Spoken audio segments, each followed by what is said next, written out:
کے بارے میں جاننا چاہتا ہوں.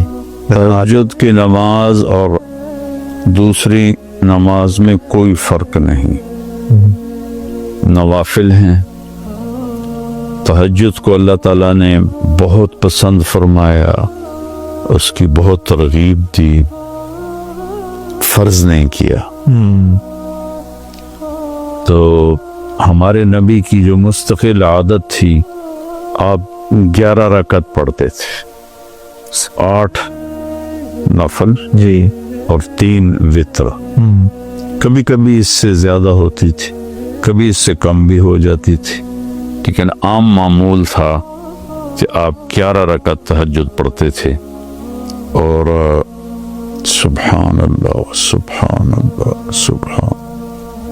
حضرت عائشہ فرماتی ہیں کہ جب میرے حجرے میرے گھر میں ہوتے آپ، تو میں سوئی ہوتی تھی اور آپ تہجد میں کھڑے ہوتے تھے، مجھے نہیں اٹھاتے تھے.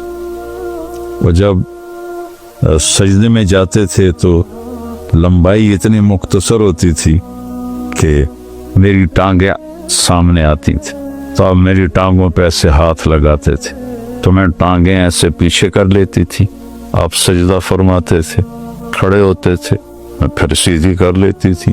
تو اب لمبی رکعت پڑھتے تھے. پھر جب آپ سجدے میں جاتے تھے، پھر مجھے ایسے ایسے کرتے تھے، پھر میں اپنی ٹانگیں پیچھے کر لیتی تھی اور آپ سجدہ ادا فرماتے تھے. پھر اب تحیات میں بیٹھتے تھے، پھر کھڑے ہو جاتے تھے.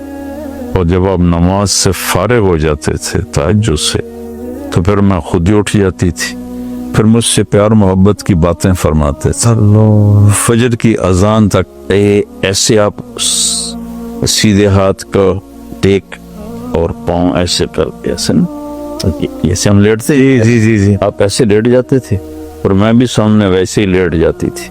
اور آپ مجھ سے پیار محبت کی باتیں فرماتے کرتے رہتے یہاں تک کہ اذان ہوتی اور بلال آ کر دستک دیتے، تو پھر آپ اٹھ کے 2 سنتیں پڑھتے اور فرض نماز پڑھانے کے لیے چلے جاتے تھے. تو یہ فرض نہیں ہے. اگر کوئی نہیں اٹھ سکتا رات کو پچھلے ٹائم، تو عشاء کے بعد اگر وہ 2 نفل بھی پڑھ لے گا ایکسٹرا، تو وہ تہجد گزار ہی شمار ہوگا. تو آپ سونے سے پہلے 2 پڑھ لیں، 11 پڑھ لیں، آپ بھی تہجد گزار ہو جائیں. ماشاءاللہ.